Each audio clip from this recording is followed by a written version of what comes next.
Sir నమస్తే sir. ఈ రోజున సుప్రీంకోర్టులో తీసుకున్న నిర్ణయం అంటే అక్రమాస్తుల కేసులో జగన్ కేసులో విచారణ అయితే ఆపొద్దు, ఎన్ని దరఖాస్తులు సేకరణ ఇచ్చినా సరే విచారణ మాత్రం ఆపొద్దు అని చెప్పి సుప్రీంకోర్టు డెసిషన్ తీసుకుంది. ఏంటి సార్ అసలు జగన్ని అరెస్ట్ చేయడానికి మొత్తం రంగం మొత్తం సిద్ధం చేస్తుంది అనుకోవచ్చా, లేక ఎలా చెప్తారు అసలు? సార్ నమస్తే సార్. జగన్మోహన్ రెడ్డి గారి మీద ఉన్నటువంటి తీవ్రమైనటువంటి అవినీతి ఆరోపణ కేసుల్లో తెలంగాణ సిబిఐ కోర్టులో విచారణ జరగటం, దాని మీద ఇప్పటికే ఇంచుమించుగా అనేక quash petitions more than 39 quash petitions వేయటము, 129 డిశ్చార్జ్ పిటిషన్ వేయటం ద్వారా కాలాతీతం జరుగుతూ ఉన్నది. దీని మీద రఘురామకృష్ణరాజు గారు సుప్రీంకోర్టును అప్రోచ్ కావడం జరిగింది. తెలంగాణలో విచారణ లేటుగా కావడం చేత తక్షణం తెలంగాణ నుంచి ఇతర రాష్ట్రాలకు బదిలీ చేయమని, రోజువారీ విచారణ చేయమని కూడా అభ్యర్థించడం జరిగింది. రఘురామకృష్ణరాజు గారు వేసిన కేసులో అంశాలు సుప్రీంకోర్టులో ఉన్నటువంటి త్రిసభ్య ధర్మాసనం జస్టిస్ సంజీవ్ ఖన్నా గారు, జస్టిస్ సంజయ్ కుమార్ గారు, జస్టిస్ ఆర్ మహాదేవ్ గారు ముగ్గురు కూడా విచారణ చేసిన తర్వాత జగన్మోహన్ రెడ్డి గారి మీద వేసినటువంటి ఛార్జ్ షీట్ను చూసి వాళ్ళే తీవ్ర దిగ్భ్రాంతికి గురి కావడం జరిగింది. ఇంత తీవ్రమైన ఆరోపణలు ఉన్నటువంటి, ఇంత తీవ్రమైనటువంటి కేసులలో జాప్యం తగదని చెప్పి డిశ్చార్జ్ పిటిషన్ ఉన్నా కూడా ఎలాంటి ఆటంకం లేకుండా త్వరగా విచారణ చేయమని అయితే చెప్పడం జరిగింది. సుప్రీంకోర్టు మార్గదర్శకాలు కూడా త్వరగా చేయమని చెప్పి చేయడం జరిగింది. ఏ పిటిషన్స్ ఇంటర్లాక్యుటరీ అప్లికేషన్స్ క్రిమినల్ ఎంపీలు వేసినా కూడా దీనికి ఎలాంటి ఇబ్బంది లేదని, మెయిన్ కేసును డిస్పోజ్ చేయమని, త్వరగా తేల్చమని అయితే సుప్రీంకోర్టు వారు మార్గదర్శకాలు ఇవ్వటం జరిగింది. అలానే దీని మీద తెలంగాణ హైకోర్టులో చేగొండ హరిరామయ్య జోగయ్య గారు పబ్లిక్ ఇంటరెస్ట్ లిటిగేషన్ వేయటం జరిగింది.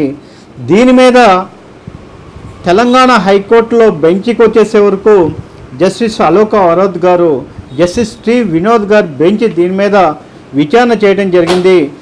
దీని మీద విచారణ చేస్తూ ఈ కేసులో జూలై 23 నుంచి కూడా రోజువారీ విచారణతో డిసెంబర్ 31, 2024 కూడా క్లోజ్ చేయమని చెప్పడం జరిగింది. అంటే పూర్తి విచారణ చేయమని, పూర్తి ట్రయల్ చేయమని ఆదేశించడం జరిగింది.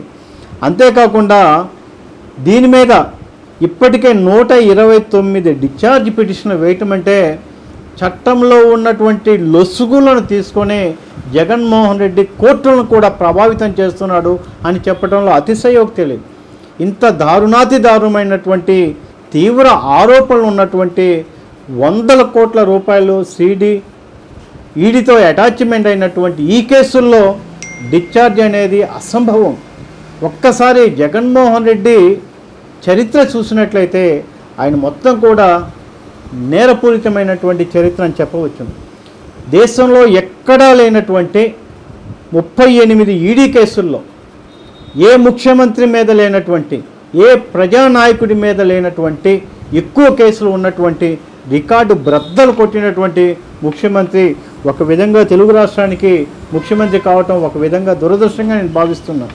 ఈ విధంగా రికార్డు కొట్టి తన మీద ఉన్నటువంటి క్రిమినల్ కేసుల్లో చూస్తే, మొత్తం కేసులు చూస్తే 131 కేసులు ఉన్నట్టుగా తెలియవస్తుంది. 146 కేసులు ఈడీ కేసులు, సిఐడి కేసులు అయితే 31 కేసులు ఉన్నట్టుగా తెలియవచ్చింది. అంతేకాకుండా ఈయన ప్రభుత్వ హయాములో కోర్టు ధిక్కరణ కేసులో 12,885 కేసులతో రికార్డు స్థాయిలో కోర్టు ధిక్కరణ కేసుల్లో ఉన్నటువంటిది.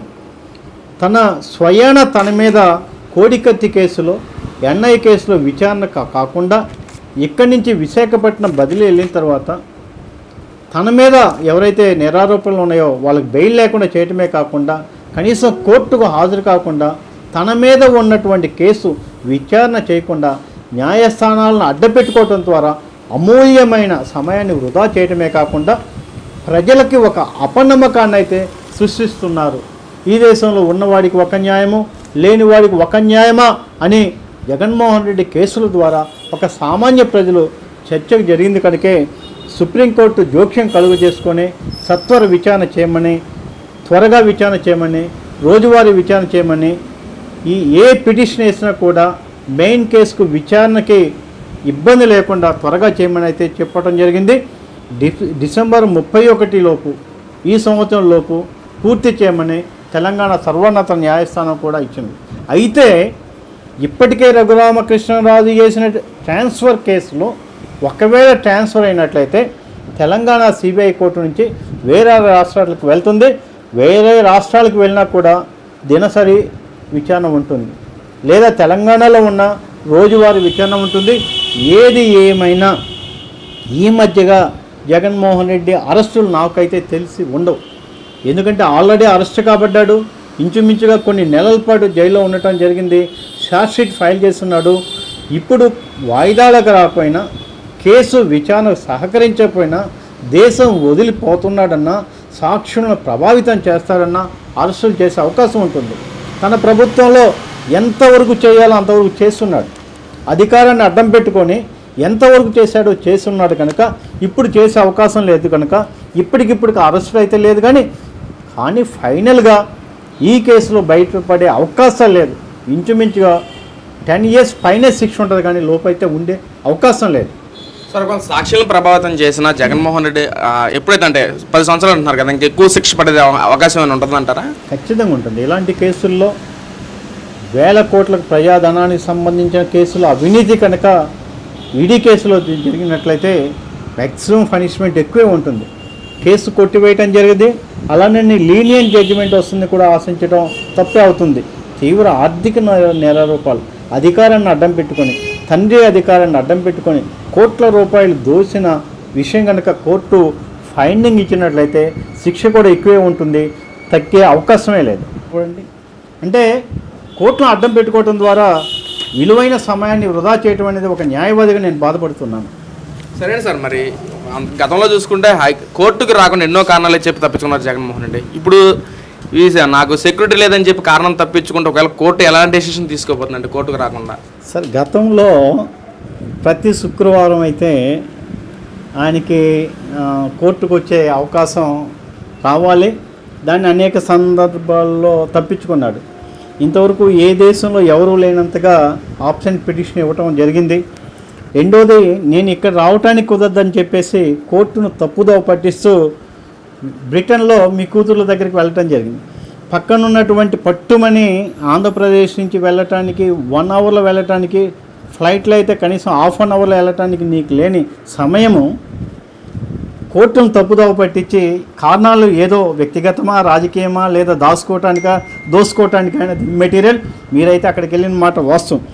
ఏది ఏమైనా ఈ కేసులన్నీ కూడా 10 సంవత్సరాలుగా పైన పడటం, దీని మీద సుప్రీంకోర్టుకే ఇప్పటికే మార్గదర్శకాలు ఇవ్వటం, అసహనం కూడా వ్యక్తం చేయటం, ఇప్పటికే తెలంగాణ సర్వోన్నత న్యాయస్థానం రోజువారీ విచారణ చేయమని చెప్పటం, ఈ సంవత్సరంలోపే డిస్పోజల్ కూడా మెరిట్స్ మీద కేసు విచారణ చెప్పడం ద్వారా భవిష్యత్తులో కుంటి సాకులకు అవకాశం లేదు.